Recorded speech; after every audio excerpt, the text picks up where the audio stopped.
All right, so we're going to get started here. Today we're going to talk about APA and using the APA format for success.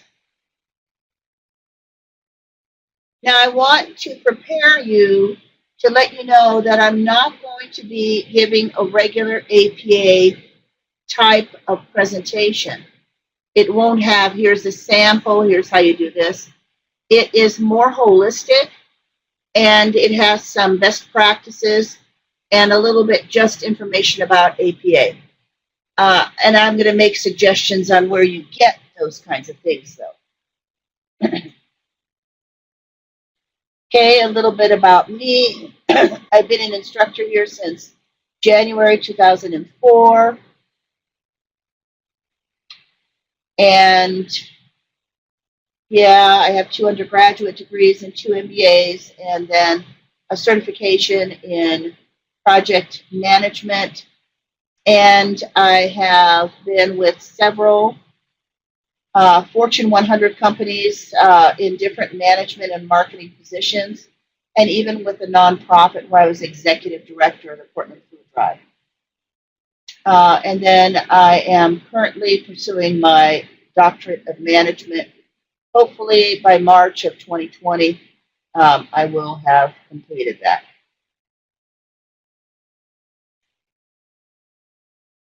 I thought this was really cute, and it has the guy's name here. Because I am going to talk about citations and proper referencing, but I thought that this was cute as an example. First of all, as a graphic, and then he's got his name embedded in the coat of the gentleman, and also here at the bottom like a trademark. So you can be sure that I'm showing that it's not my creation. So citations, a lot of times people will say citations and they mean referencing. Some people are very specific, and that when they say citation, they mean in text. So this guy is using like oh, hey, James, glad to see you. So this guy is using a magnifying glass, and he's looking at the bottom of the paper. So it is inferred that he's looking at references.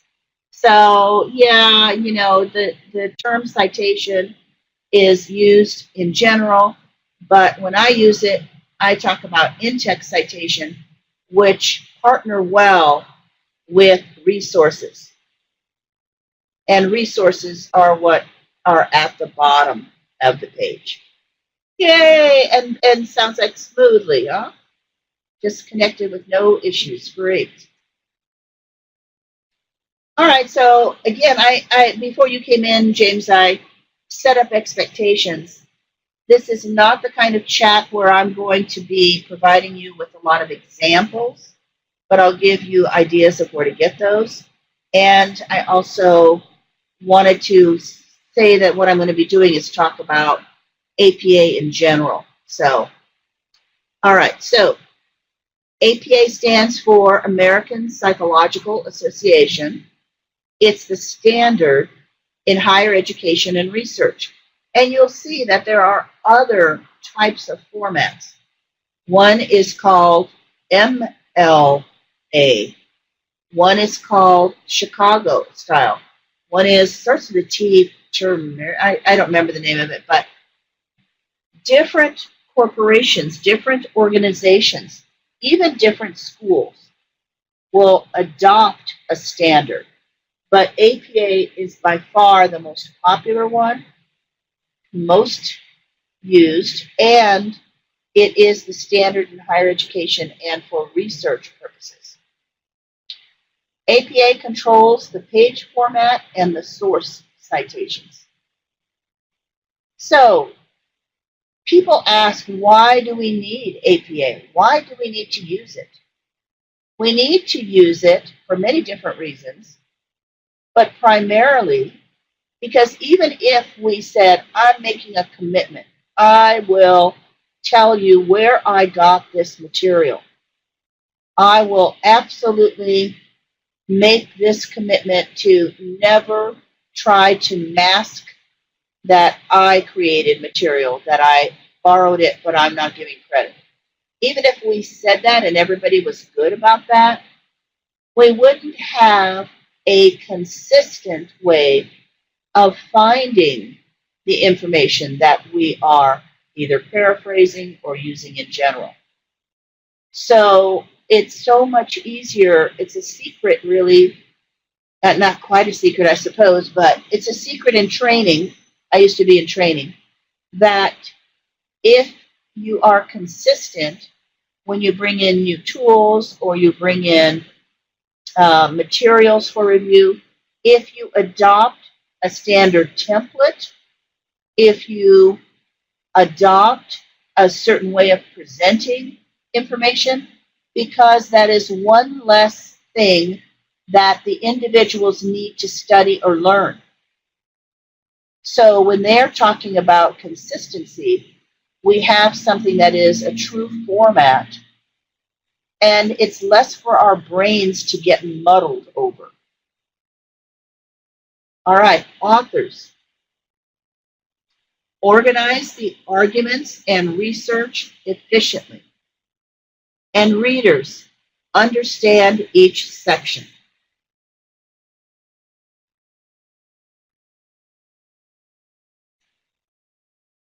Nice little word cloud. I like these because this really appeals to me as far as giving you the concept.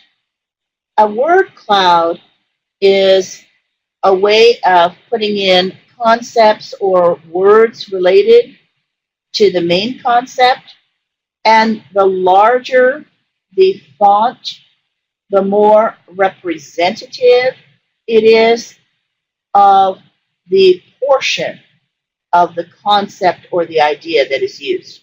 So when you look up APA, you're more likely to find something to do with psychology. And that's again because of the fact that a lot of the research that has been done and written up using APA format is in psychological journals or with psychological experiments. But you can see social, technology, okay, general research, challenges, students. You can delve in here, and the smaller the words, the less likely you are to see that when you look up APA, but they're all in there. All right, so APA, again, is the standard, and it's the one that we use here at AIU.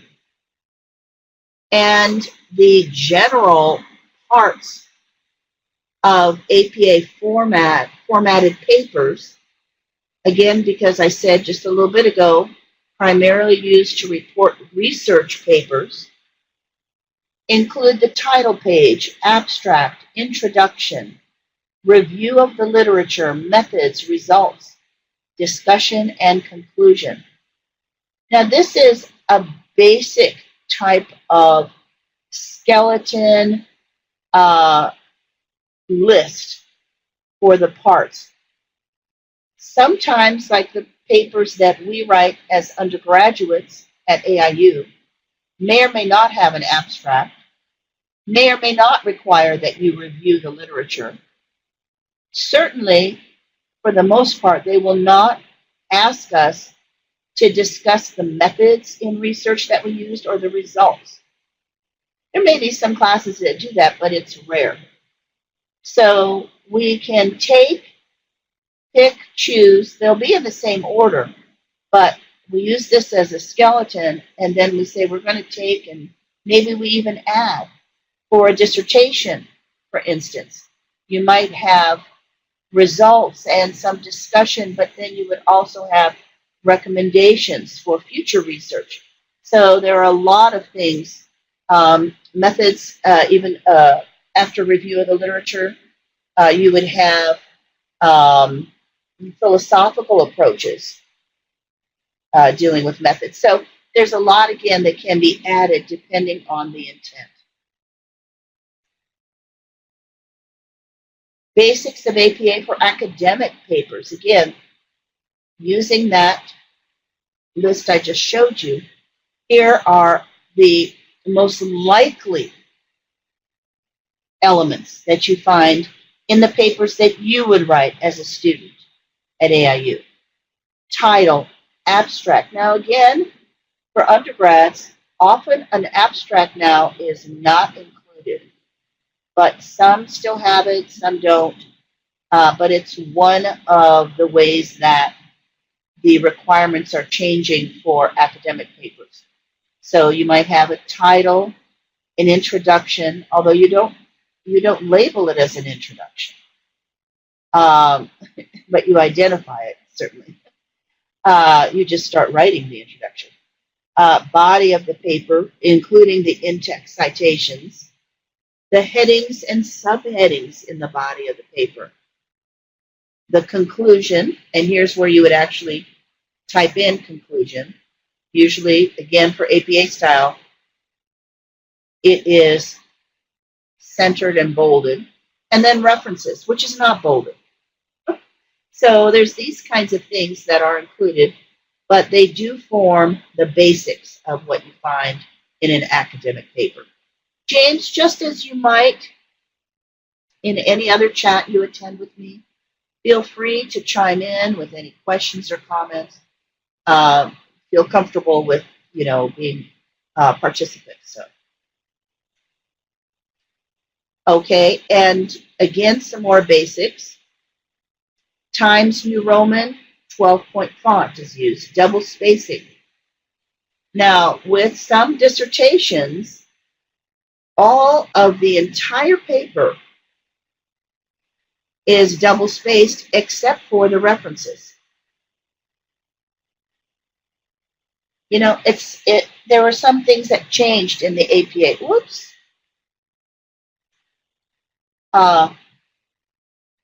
Periods used to have one space after them in the references.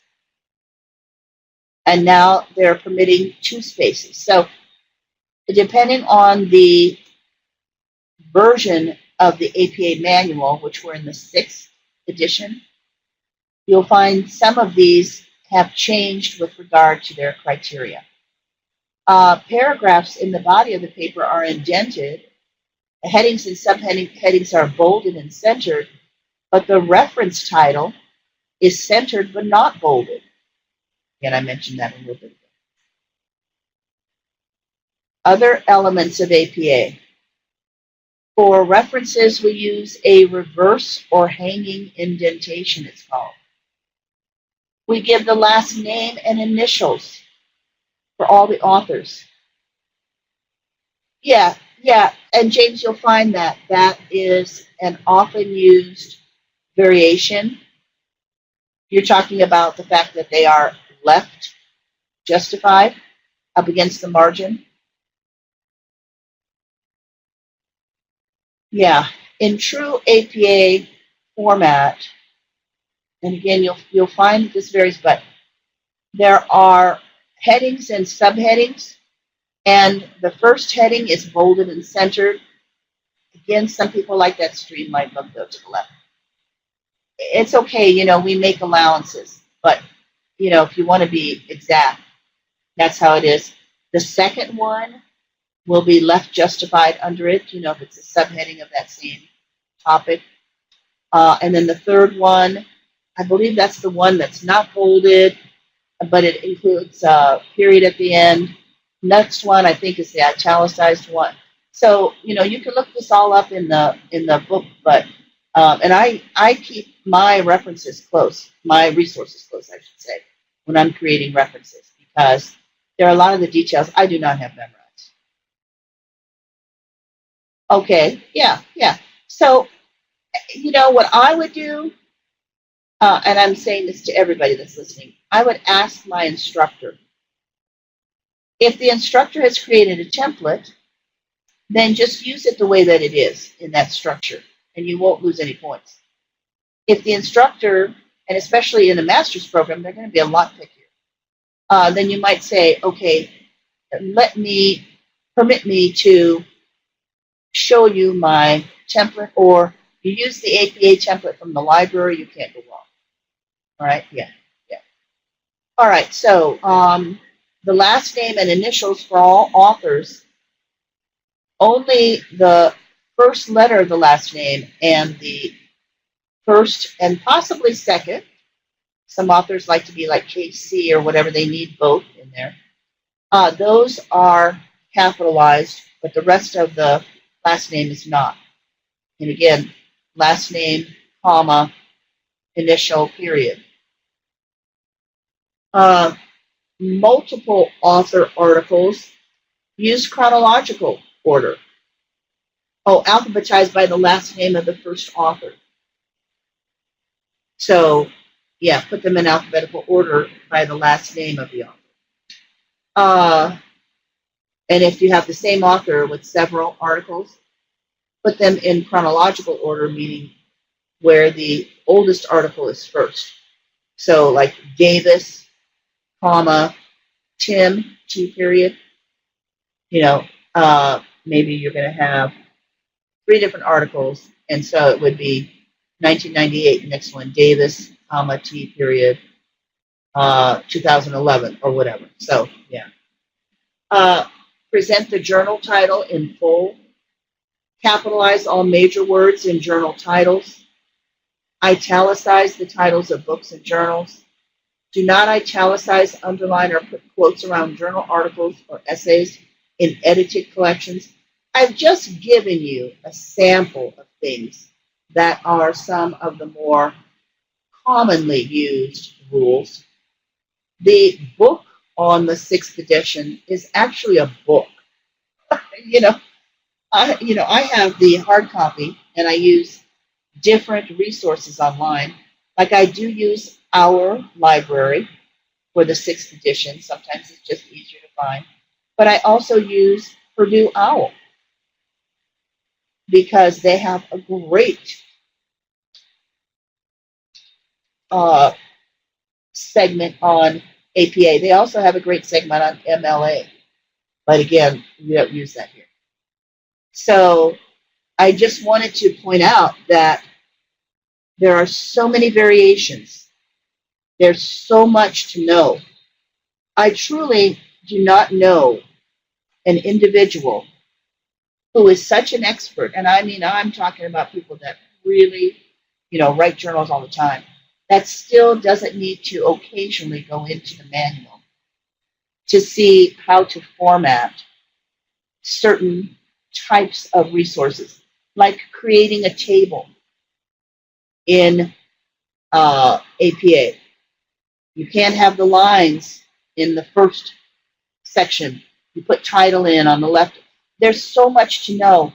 But another resource that's good, but you have to be careful, is YouTube. Look at the source for that resource. But there's a great video on creating tables in Microsoft Word in APA formatting. So always double check. You might also be aware that there are citation machines. Well, that's one that's called Citation Machine.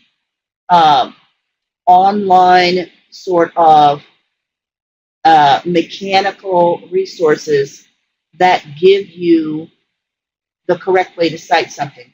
I don't know how many times I found mistakes in that. I thought, and what does it say about me that I've used them were the ones finding mistakes? I don't use those anymore. What's that one called that's really popular? Citation, something or other. But where you fill in the information and it puts it into the format. I use if I am looking at articles in the databases in the library, I always do the cite part. I click on that and look at it. I still have found errors. True, not that many, but I have a lot more confidence in the library than I do in the internet. Yeah, is a citation generator? Okay, yeah. All right, so in-text citations, they give information within the paper that the reader needs to find the source of a paraphrase or a quotation. The in-text citation is very important because that's where the reader goes to review your material, and you don't want to give the reader a sense that you're taking credit for everything. The reference list adds credibility to the author's research and documents, and with sources that link to a greater community of knowledge. And this is one of those very important things. Every reference that you see in a paper has to have a corresponding in-text citation. The reader needs to know exactly where you are saying that part of your writing is based on that article that's in the reference list. Not every citation has a reference, because if you are writing a paper and you're talking about interviews, and you may have talked to somebody unofficially, you may want to state that in an in-text citation as a personal communication. But because it has not been published, there is no reference. So a lot of people get mixed up with that. Usually you hear somebody say, every reference has a citation, every citation has a reference. That's not true. Every reference has a citation, not every citation has a reference. Okay, so you need to use APA to protect from plagiarism. And that is when you take something that is someone else's, you act as if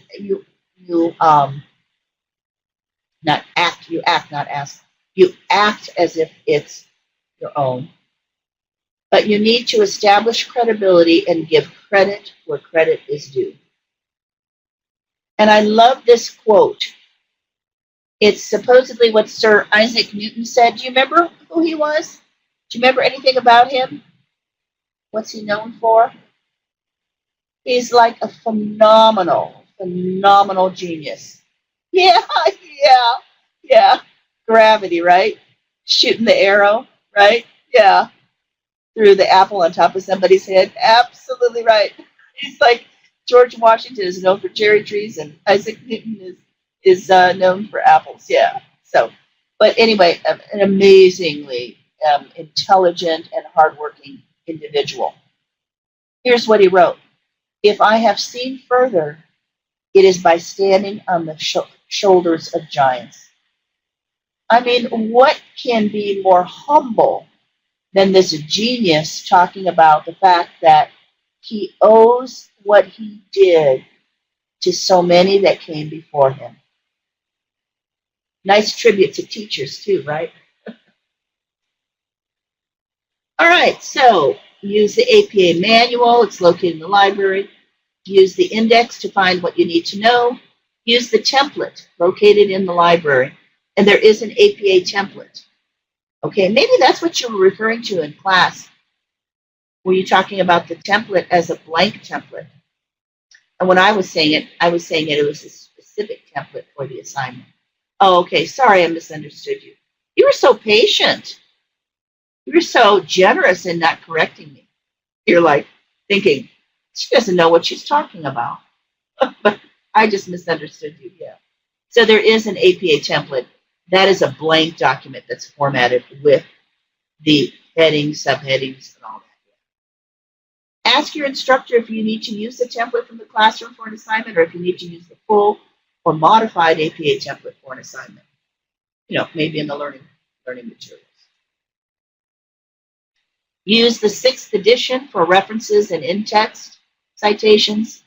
Work with a librarian when you have concerns or questions. Use APA format for success. And of course, I had to put in some references since it's a discussion about APA and academic honesty. So anything that you might have a question about, James, anything that I can help you with? I hope you found this. I hope you nobody else is going to ask any questions either. But I do want to say, in all honesty, I do know that these chats are accessed There's my email. Write to me at any time. I'm eager to help in any way that I can. If I don't know the answer to your question, I feel pretty confident I can find somebody that will. So feel free to contact me and and permit me to help you increase your probability for success here at AIU. Thank you, James, for attending another chat with me today. I appreciate it. No, that would be extremely burdensome, right? No, we generally think of a paragraph as anything at a minimum of 3 and at a maximum of 5 sentences as a general rule, all right? So, exactly, at the end of each paragraph, if you are writing from information you've gotten from the same source. Yeah. So, often, too, you can start with a statement, and then, your second sentence may say something like, as Bell writes, and then you put in parentheses the date, because you have a reference. So, you don't have to just say it's at the end of the paragraph. Sometimes you can integrate your in-text citations into the body of what you're writing. Yeah, excellent. You're having fun with writing your papers, aren't you? According to, there you go. Yeah, lots of examples of that, by the way, in the APA manual. Tons of examples. You look to the index, and you're going to find a lot of referrals to areas where you would say, well, this is another note about the same section, but it's used in a different way. So I personally think that the manual is well done. I personally think that a lot of it is a little too tedious, but, that's not for me to judge. But, this whole thing with, oh, my goodness, I, have to put this way. But the benefit of that is that you have consistency. And anybody, again, like I said, with the training, can look at that and say, okay, at least I understand this. So it may be sort of a challenge to get through, but it has its benefit. All right. Yeah. Oh, my goodness. That's all you have? Is that when you graduate after 5 more papers, or are you talking about just this session?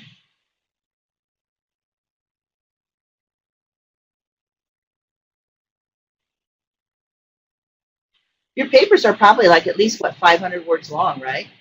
Maybe 500 to 700, something like that. That's not easy. But you get yourself into a flow, isn't that true? Oh, yeah, that's what I thought. So you're graduating this session, right? You're taking 2 classes now, right? That's so fantastic, James. Outstanding, outstanding. Congratulations ahead of time. I know you're going to finish just, absolutely wonderfully. Okay, I'll let you go. All right? So you can get your work done. Okay. And thanks again for coming, for stopping by and coming to both chats. All right? Okay. Take care.